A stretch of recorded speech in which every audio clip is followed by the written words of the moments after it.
D'accord? Maintenant, le Kriyat Shema, ça, c'est spécifique, c'est le fait de prendre sur soi le joug de Dieu. Comme on dit, Shema, le Shema, c'est les initiales de, à l'envers, de Ol Malchut Shamayim. Ol Malchut Shamayim. Le joug de la royauté du ciel. Donc, bien que les femmes ne soient pas obligées de faire Kriyat Shema, puisque c'est une mitzvah qui est liée avec le temps, elle est liée avec les 3 premières heures de la journée ou les heures de la nuit. Mais malgré tout, on n'oblige pas la femme à faire le Kriyat Shema en son temps, mais on lui fait quand même faire le Kriyat Shema dans la journée, même si ce n'est pas dans les 3 premières heures de la journée. Parce que si elle est occupée avec les enfants ou au travail, elle n'est pas, comment on dit, en état de faire des tfilotes, on lui dit quand même, c'est bien qu'elle fasse au moins les premiers chapitres pour prendre sur soi le joug de Dieu. D'accord? C'est pas obligé, mais les femmes, elles ont la coutume de faire ça. D'accord? Peu importe à quelle heure. C'est pas comme les hommes qui doivent faire depuis que le soleil se lève, depuis le soleil jusqu'à 3 heures après. Voilà. Le Kriyat Shema se découpe en 4 parties. Le début, c'est le Pasuk Shema Israël qui est le Pasuk le plus important. Après, il y a ce qu'on appelle la première paracha, la deuxième paracha et la paracha des Tzitzit. Donc il y a 4 parties. Donc la première paracha, elle se trouve dans le livre de Dvarim. Donc c'est des psukim de la Torah, c'est pas des psukim comme on l'avait vu de Tehilim ou des prophètes, ou des écrits, c'est des prophètes, c'est carrément du livre de Dvarim. Ve'ahavta et Hashem Elokecha, tu aimeras l'Éternel ton Dieu. Bechol levavcha, de tout ton cœur, bechol nafshecha, de toute ton âme, ou bechol meodecha, de tous tes moyens. D'accord? Alors, vous connaissez la question classique de la Chassidoute que pose le Admor HaZaken. Il dit, comment peut-on obliger à aimer? Ve'ahavta. Tu ne peux pas obliger quelqu'un à aimer, tu peux obliger quelqu'un à faire une action. Mais un sentiment, tu peux pas obliger les gens à avoir un sentiment. Le sentiment d'amour de Dieu, comment tu peux dire aux gens Ve'ahavta, tu aimeras. D'accord? Alors le Admor HaZaken il dit non, il dit parce qu'en hébreu Ve'ahavta ça veut dire 2 choses. Soit c'est un ordre, Ve'ahavta, tu aimeras, ou soit c'est un futur, tu aimeras dans le futur. Alors, laquelle il dit t'obliger à aimer, on ne peut pas. Mais ce que tu peux t'obliger à faire toi-même, c'est de te mettre en condition pour aimer, et à ce moment-là, Dieu il te donnera le cadeau que tu vas l'aimer. Donc, Ve'ahavta, c'est pas un ordre, c'est l'ordre, il n'est pas sur l'amour, il est sur les conditions dans lesquelles tu dois te mettre. Le conditionnement dans lesquels tu dois te mettre pour aimer. Et c'est quoi les conditionnements pour aimer? Eh bien, c'est de voir les prodiges, les miracles que Dieu fait tous les jours à son peuple et à toi en particulier, de réfléchir, comme il dit le Admor HaZaken, de faire la hitbonenut. Il dit hitbonenut, c'est un mot qui revient souvent dans la Chassidoute. Hitbonenut, ça veut dire le fait de réfléchir. Le hitbonen, ça veut dire prendre un sujet et le malaxer dans sa tête. Donc quand il va être hitbonen sur la grandeur de Dieu, et les miracles, et et les bontés qu'il fait tout le temps sans arrêt, automatiquement, ça va bien finir par t'obliger à l'aimer. D'accord? Comme quelqu'un qui n'a pas de sympathie pour un autre, mais à force que l'autre soit gentil avec lui, il va bien finir par l'aimer. Il n'a pas de choix. Parce qu'il va être, son cœur va se ramollir et il va finir par l'aimer. Donc voilà comment on peut comprendre Ve'afta. Ve'afta et Hashem Elokecha. J'ai jamais vu ça. Hein. Que quoi? Qui se ramollit et qu'il aime l'autre. Hein. J'ai jamais vu ça. Moi j'ai vu. Ouf. Il faut mettre des lunettes. Et pourtant vous en avez. Donc on te dit, quand tu, à force d'aimer l'autre, de faire des actions de sympathie à l'autre, il finira par t'aimer alors qu'avant il ne t'aimait pas. Maintenant il te dit, donc la même chose avec Dieu, maintenant il écrit et Hashem Elokecha, l'éternel, Elokecha, ton Dieu. Pas seulement l'éternel, ton Dieu. Ça veut dire que Yudke Vavke, c'est le Dieu transcendant pour tout le monde. Et l'Okecha, c'est quand il descend dans la vie de chacun. Donc tu aimeras l'éternel, ton Dieu. Maintenant, Bechol Levavcha, donc le Talmud nous pose la question, bien évidemment, on aurait dû dire Bechol Libecha. Bechol Libecha. Lève. Quand je décline le mot cœur, donc je dis Libi, mon cœur, Libra, ton cœur, Libo, son cœur. Ma pitom que je dis Leva Vecha, pourquoi je rajoute un bête en plus? Alors on te dit parce que les deux bêtes représentent les deux Yetzarim, les deux penchants. Donc tu dois l'aimer avec ton penchant au bien, qui est normal d'aimer Dieu avec celui-là, et même avec ton penchant au mal. D'accord? C'est-à-dire même dans les choses où tu n'es pas bon, les choses où tu es mauvais, tu dois aimer Dieu. Le rôle de la foi. D'accord? Ou vechol nafshecha, c'est un niveau plus haut. C'est toute ton âme, ça veut dire, ça demande déjà un effort plus grand. Le nefesh. Et comme dit le Talmud, même s'il t'enlève ton nefesh, tu dois l'aimer quand même. Donc c'est tout le principe des gens qui ont donné leur vie pour ne pas trahir leur foi en Dieu. Ils ont donné leur nefesh. Ou vechol meodecha, ça c'est le plus haut niveau. Meodecha, c'est de tout ton meod, de tout ton maximum. D'accord? Tout ton maximum.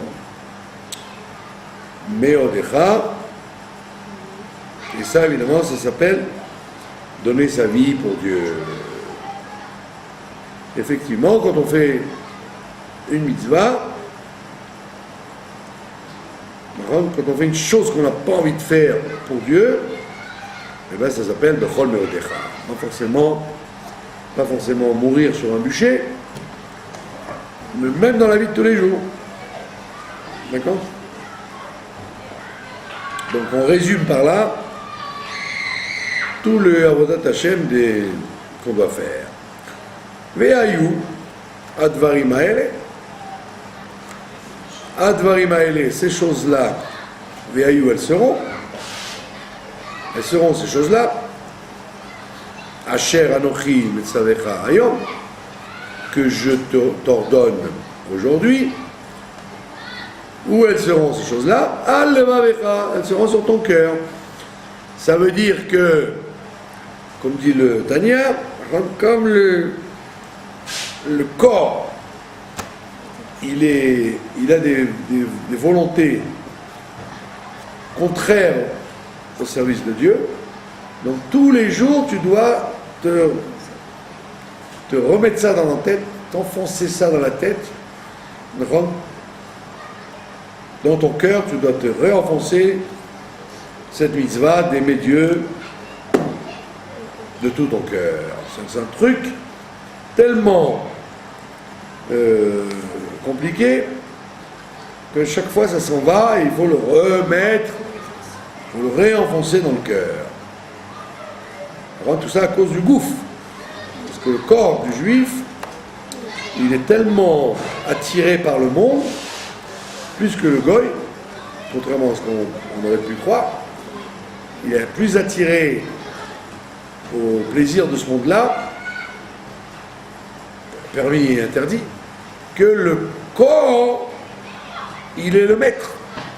Et donc sans arrêt, tu dois te battre contre lui, et donc t'enfoncer ça dans le cœur,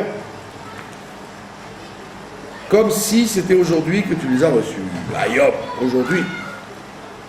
D'accord? C'est pour ça qu'on dit le Kriyat Shema 2 fois par jour. Une fois le matin, une fois le soir. Parce que tellement c'est compliqué, on répète sans arrêt cette chose-là. Sinon, tu aurais dit, eh ben, il suffit de dire le Kriyat Shema quand on est bar mitzvah, et puis c'est fini. Après, on va mourir. On voit que non, on dit ça tous les jours de sa vie. C'est la mitzvah du Kriyat Shema, elle a lieu tous les jours. Yom Kippour, Tisha B'Av, Purim, tous les jours on répète ça. Donc ça veut dire que c'est très très dur de s'enfoncer ça dans le cœur. Parce que tu peux t'enfoncer dans la tête, mais c'est pas dans ton cœur. Théoriquement tu aimes Dieu, mais dans la pratique tu l'aimes pas. Tu vas sans arrêt être en confrontation avec ça. D'accord? Donc tu pourras même en arriver à voler, à tuer, à faire des choses qui sont liées au corps. Parce que le corps, il veut. Et alors maintenant, qu'est-ce que tu dois faire maintenant? Veshinantam levanecha. Tu dois shinantam, le shanen, ça veut dire l'enseigner. Shinun, ça veut dire enseignement répétitif. La shon Mishnah. Ça veut dire répéter. Tu dois le répéter sempiternellement, le vanecha, à ton fils, à ton enfant en fait. Le vanecha, c'est-à-dire à tes enfants. Il n'y a pas écrit le vincha, il n'y a pas écrit à ton fils, c'est écrit à tes enfants, le vanecha. D'accord?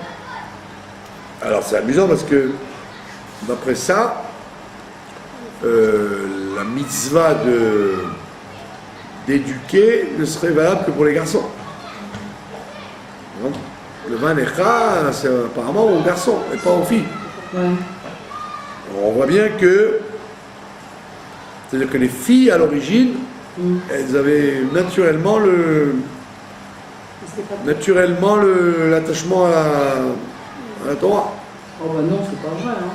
Et aujourd'hui, on voit que non. La preuve, c'est qu'aujourd'hui, on a ouvert des écoles de filles, et des séminaires, et des baptêmes midrash pour les filles, parce que même les femmes, elles doivent étudier, sinon ça vient pas tout seul. D'accord? Avant, les gens, ils avaient la foi du charbonnier. Ils savaient que on fait pas, on fait. Ils étaient des braves gens. Oui, les anciennes familles, là, comme ici, ben voilà, ils n'ont pas besoin de tout ça. Oui, ils n'étudiaient même pas dans les écoles. Ils ne savaient même pas lire. La plupart des gens ne savaient même pas lire. On leur apprenait pas ni à lire, ni les halachot, ni les midrashim, ni le. Voilà. On voit qu'aujourd'hui, les femmes, elles ont eu un statut égal aux hommes. Puisque les jeunes filles qui sont dans les séminaires, elles sont aussi fortes qu'un grand rabbin d'Amérique ou d'Europe. D'accord?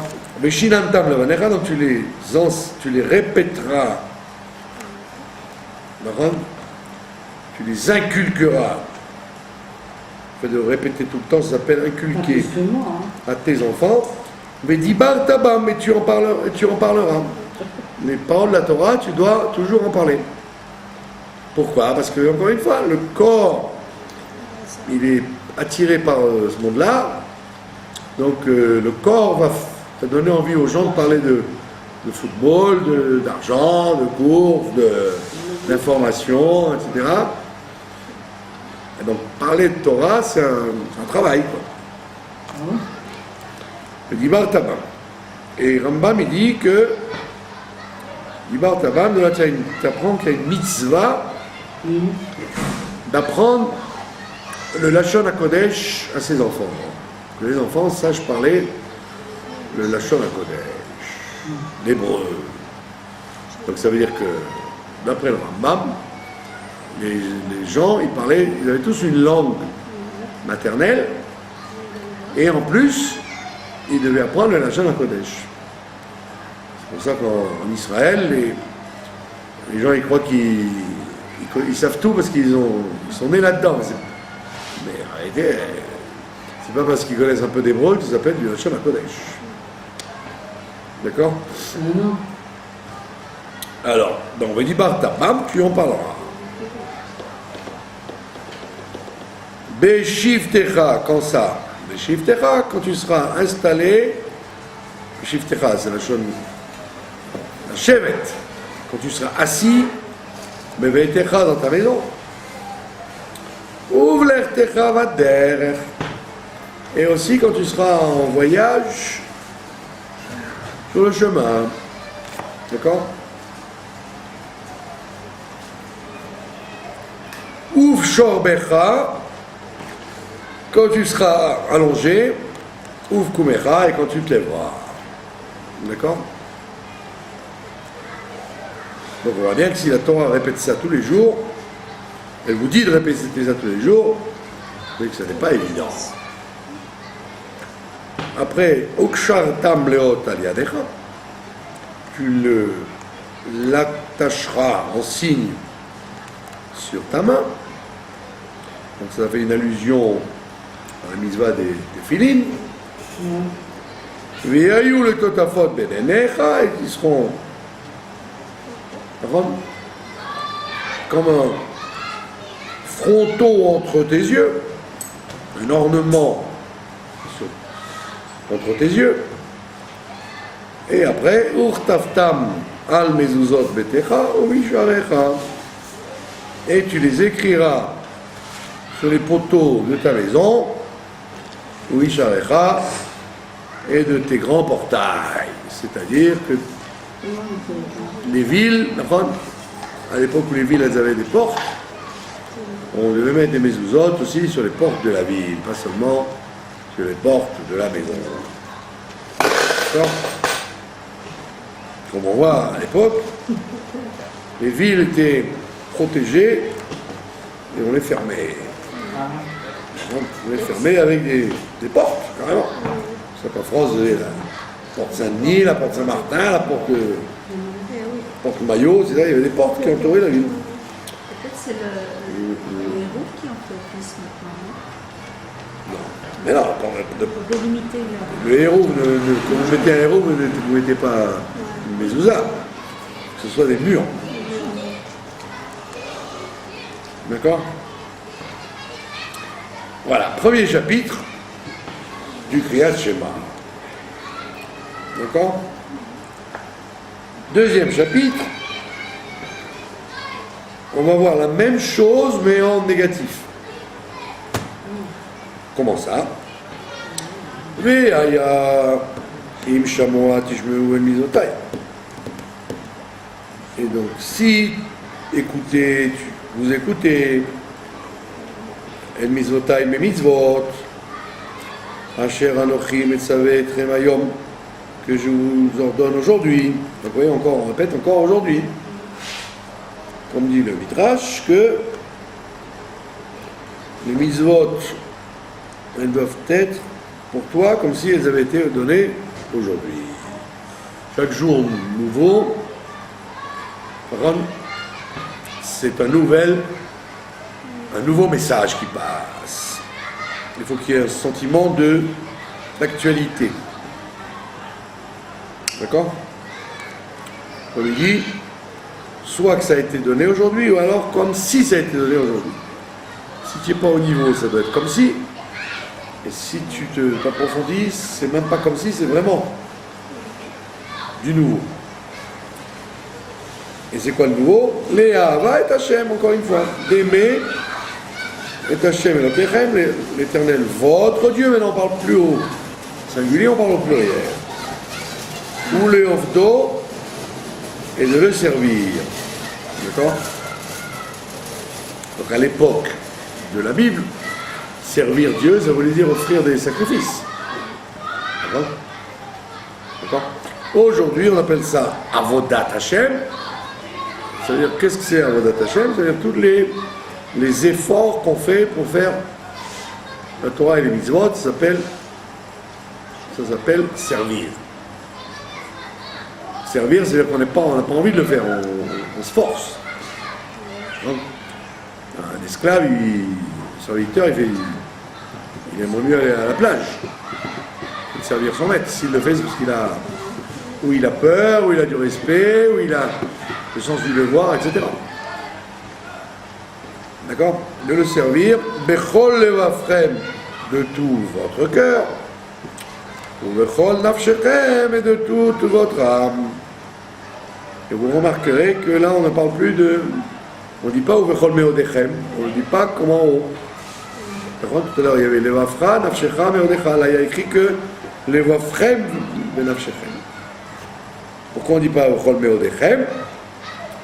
Parce que là, on parle de la crainte. Si c'est par amour, comme dans le premier chapitre, par amour, tu peux faire tout. Mais par crainte, non. Donc quand on aime, on est prêt à beaucoup plus de choses que quand on ne fait que craindre. Oui. Si vous aimez le roi, vous allez lui donner des cadeaux, lui faire plaisir, etc. Si vous avez simplement peur de lui, vous allez pas trop réfléchir. Vous allez essayer de ne pas l'énerver, c'est tout. Vous n'allez pas faire un effort particulier. Donc quand on aime quelqu'un, ou on aime une chose, on déploie beaucoup plus d'énergie. C'est pour ça qu'on dit, comme la première paracha, elle parle d'amour, donc quand il s'agit d'aimer Dieu, on te dit, Bechol meodecha, tu peux aller jusqu'à donner tout pour lui. Et quand il s'agit que de le craindre, alors on ne demande pas que tu donnes tout pour lui, parce que quand on craint, ça veut dire que c'est moins bien que aimer. Comme c'est moins bien, donc on n'est pas prêt à tout donner. D'accord? Une personne qui aime une autre, elle est capable de lui donner tout son argent, sa vie, son temps, tout ce si elle fait que le craindre. Alors elle va faire des choses pour éviter de lui faire de la peine, ou l'énerver, c'est tout. Ouais. D'accord? Voilà. Comme cette paracha, elle parle d'une menace, voilà, si vous écoutez, alors à ce moment-là, qu'est-ce qui se passe si vous écoutez?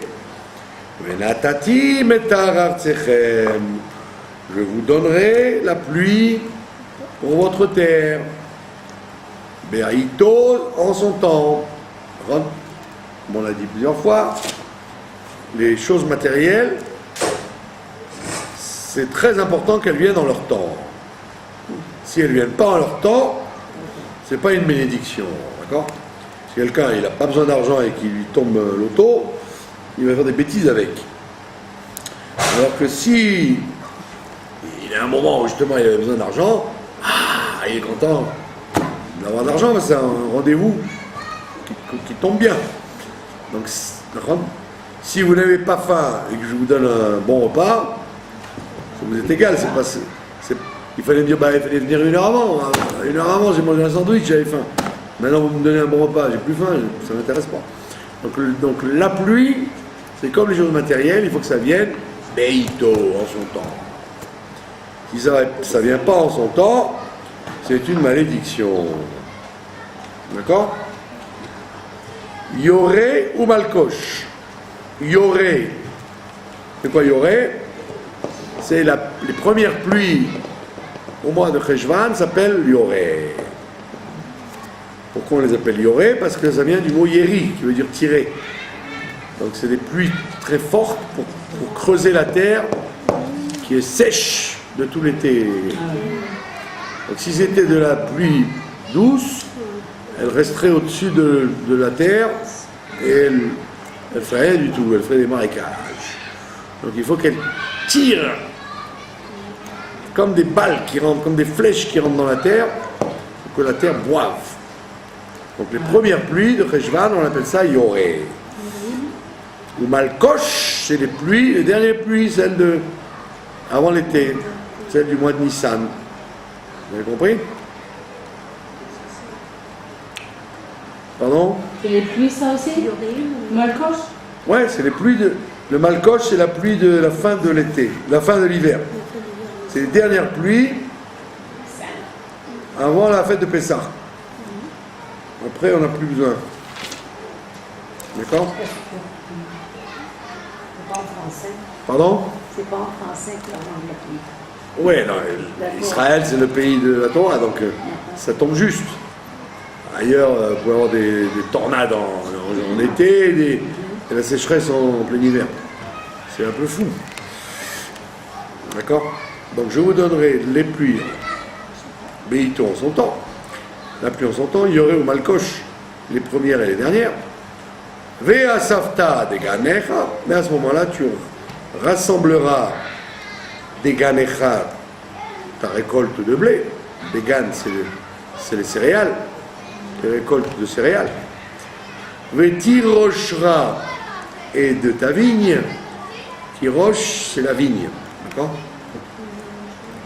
D'ailleurs, il y a une marque de jus de raisin qui s'appelle comme ça. Ah Eh oui, Tiroshra. Vehitzarecha, on appelle d'ailleurs Tiroshra parce qu'on dit que les gens qui boivent du vin, ils deviennent des rachim, ils deviennent des pauvres, ils s'appauvrissent. Ah bon?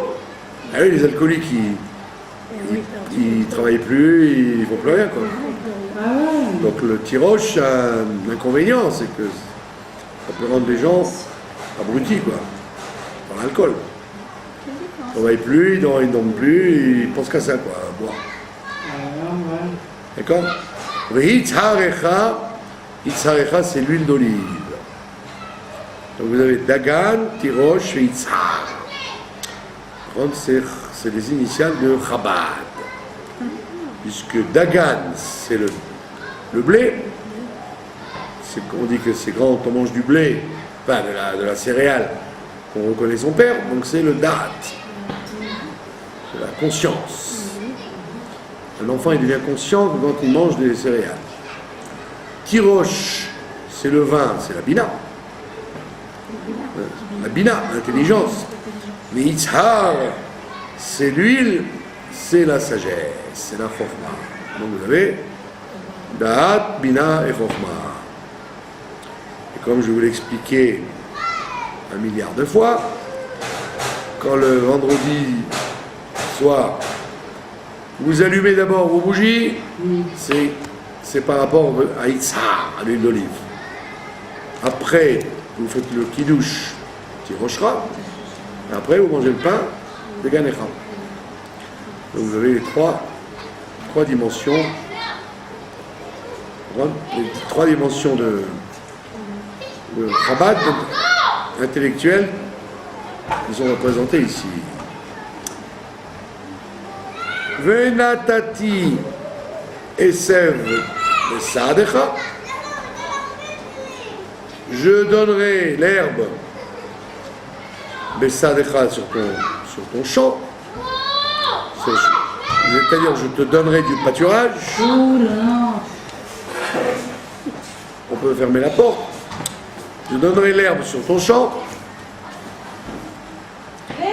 L'ivehemtecha pour ta bête. Hein? C'est-à-dire que je ne m'occuperai pas seulement de vous, je m'occuperai aussi de vos animaux.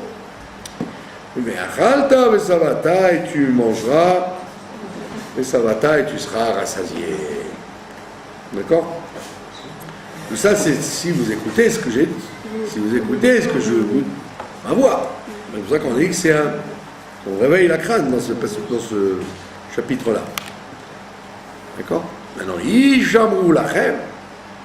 Mais Yishamru lachem, ça veut dire faites très attention. C'est là que les menaces commencent. Méfiez-vous. Pen ifte levafrem, de peur que ifte, il soit tenté levafrem, votre cœur. Méfiez-vous que votre cœur soit tenté. Le Yetzer Hara, il a du pitouille, tentation. Le fatot, ça veut dire tenter. Tenter quelqu'un.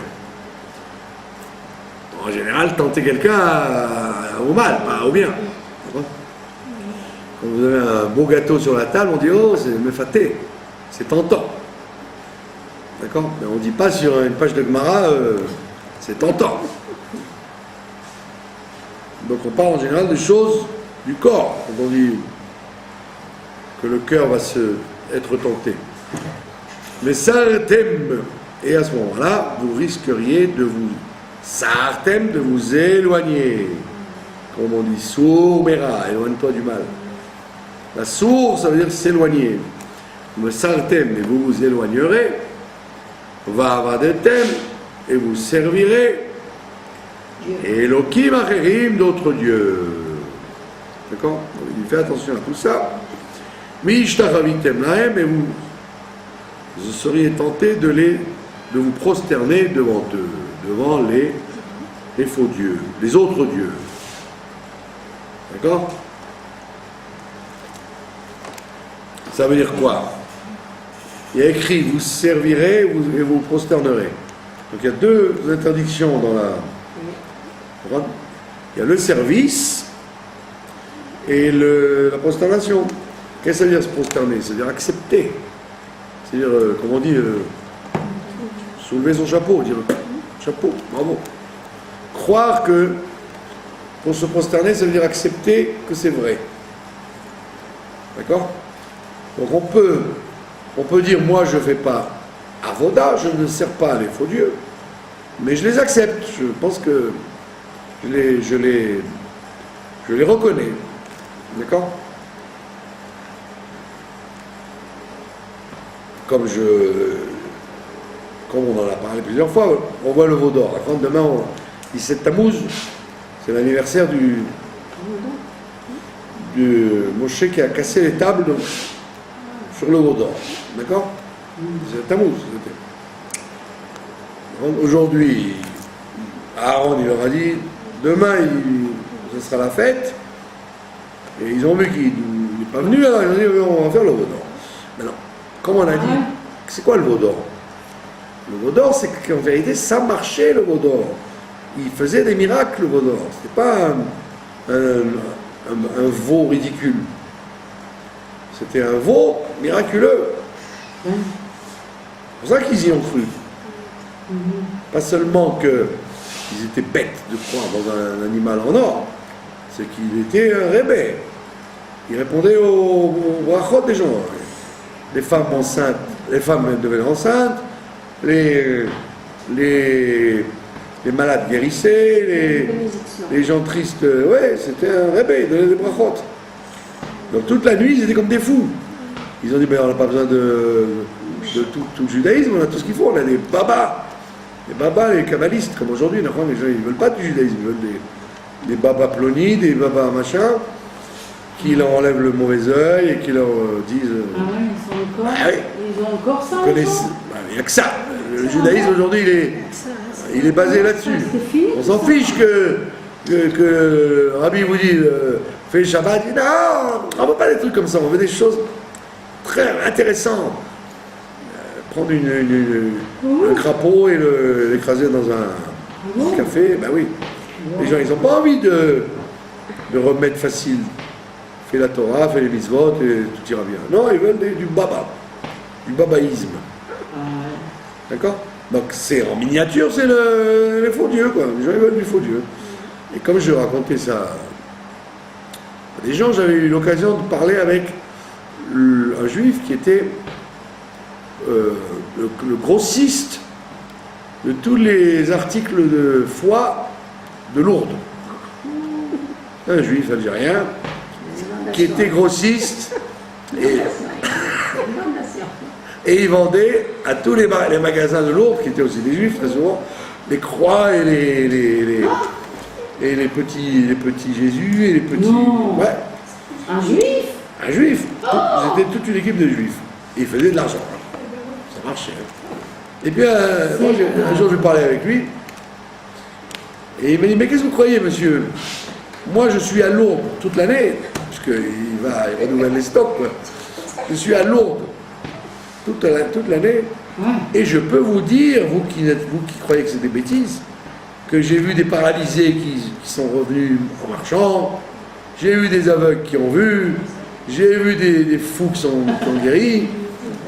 Ben, il m'a dit, qu'est-ce que vous croyez? Et c'est vrai qu'il paraîtrait que c'est pas pour rien que les gens ils s'accrochent à ces trucs-là. Parce que ça fait des miracles en quelque sorte. Ça marche, mais par le cul, quoi. D'accord. Pourquoi les gens étaient attachés aux idoles? Parce que ça marchait. Ça marchait.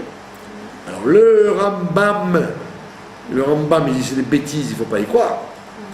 Le Ramban, il dit c'est pas des bêtises, mais il ne faut pas y croire. Il dit que ça marche. Le Rambam, il est très cartésien, il dit non, c'est des bêtises. Les gens s'attachaient à ça, ça n'a aucun sens, ça ne marche pas. Qu'est-ce que tu leur dis aux gens alors? Ramban, il dit ça marchait, il y avait des résultats, c'est pour ça que les gens s'accrochaient à ça. Sinon, ils n'auraient pas fait. Sinon, ils auraient dit, bah attends, depuis le temps que je prie cette idole, ça ne donne rien, je vais changer. Alors, si ça marche, s'ils sont restés attachés, c'est que ça marchait. Donc, alors il te dit, soit si tu sers les faux dieux, attention à toi, mais il ne dit même pas si tu les sers, même si tu te prosternes devant eux, ça veut dire que tu vas dire, oh mais ça marche, c'est magnifique ça, c'est vrai alors, d'accord? Tu dois savoir que même si ça marche, ça n'est pas vrai et qu'il ne faut pas y aller. D'accord? C'est pour ça qu'une des interdictions dans la Avodah Zarah, c'est la Ishtachavaya, le fait de se prosterner, même si tu la sers pas. Le fait de la respecter, de dire que ça marche. D'accord? Donc c'est pour ça que... Mais alors qu'est-ce qu'on leur dit aux gens alors? Et dans le contraire là. Quoi, des gens qui vont chez les babas? Ouais. Il dit non, il n'y a pas besoin du baba, il y a le chemin là-haut. Fais ce qui est écrit dans la Torah et c'est tout. Qu'est-ce que j'ai besoin d'un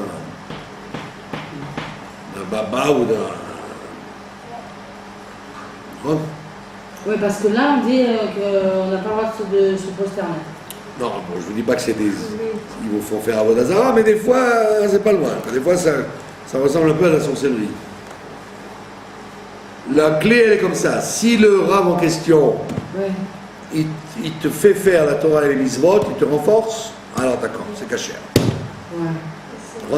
Mais s'il commence à te dire qu'il faut faire des tas de trucs,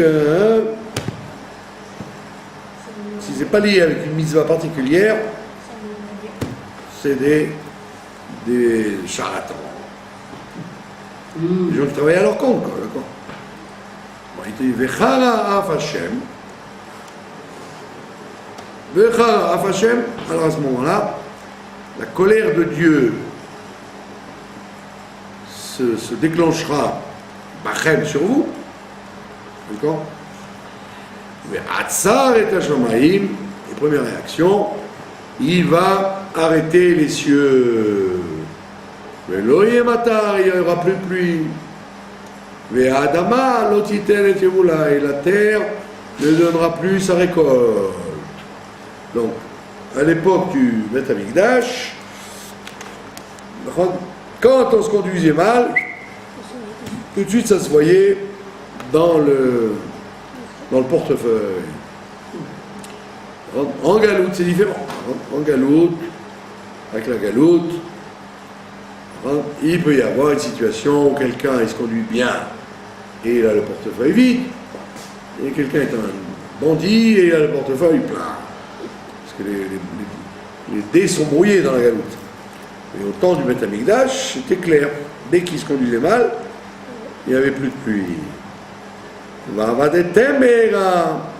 Et vous disparaîtrez très vite. Mais à l'arrêt, sur la terre, à Tova, la bonne terre, Asher Hashem noten lachem, que Dieu vous donne. D'accord? C'est pour ça que quand l'hiver arrive, alors la pluie elle traîne à venir. Alors tous ces babas en question, ils disent ouais, avec tout ce qui se passe, toutes les fautes que les gens font, voilà pourquoi il pleut pas. Et justement, après on voit qu'il pleut plus que ce qu'il faut. Donc on n'est pas si mal que ça. D'accord? Sinon le bon Dieu il nous couperait la pluie. Au contraire, il nous la donne la pluie.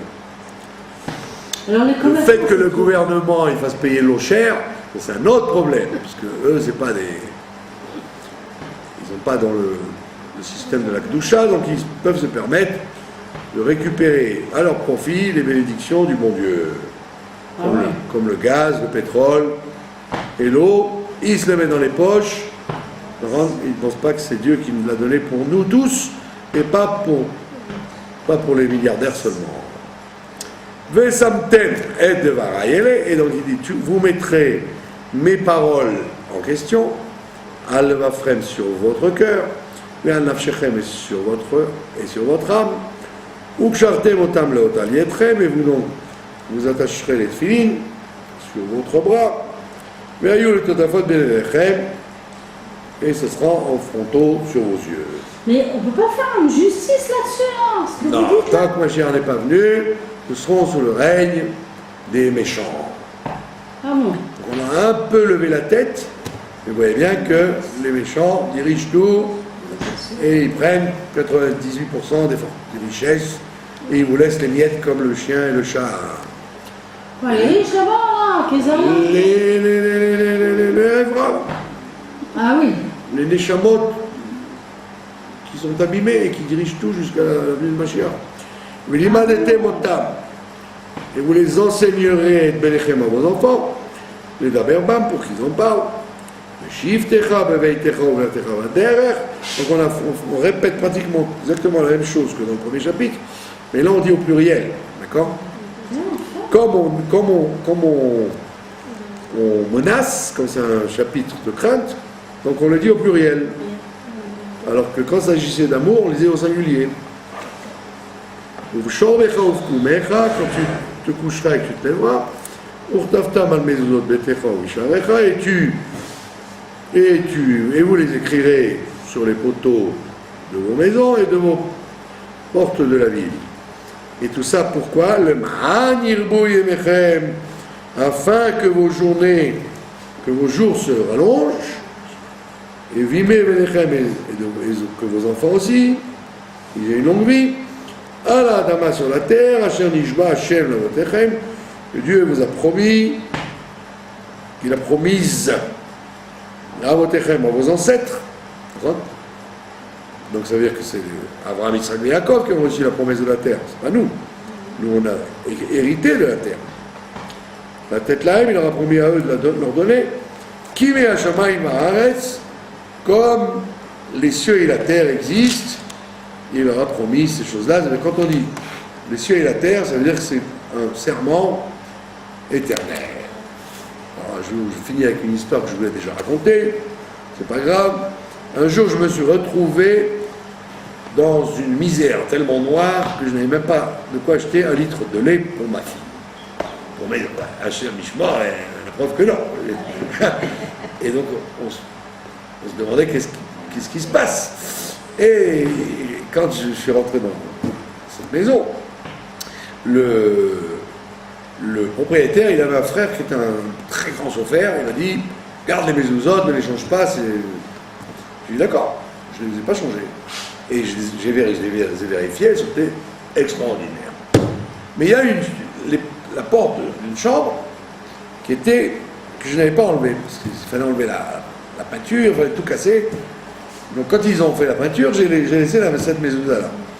Et ce jour-là, j'ai dit, tant pis, j'ai pas de lait. Ah bah ouais. Lait. À l'époque, ça coûtait un shekel le litre de lait. Pas de lait. Donc j'ai ouvert la mezouza, j'ai cassé le mur. Et quand je l'ai ouverte, il y avait une grosse tache d'encre sur « Je donnerai la pluie ».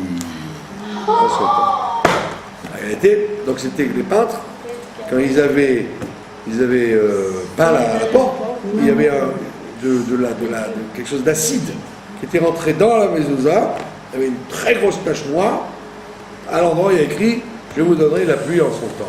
Oh là là. Donc, eh ben, croyez-moi, si vous voulez. Donc j'ai vite été acheter une mezouza, c'était encore en journée, quoi. Alors ici, à les magasins de mezouza, j'ai acheté une mezouza de remplacement. Et ben, dans l'heure qui vient, j'ai reçu de l'argent. Voilà, dites-moi que le rabbi, quand il dit les mezuzot, c'est vrai, c'est pas de la sorcellerie. Mais quand les autres ils vont vous dire change de maison, change de femme, c'est de la sorcellerie. Voilà, c'était une histoire pour terminer en beauté. Voilà. De bonnes nouvelles. Be'ezrat Hashem. Et si ma chère venait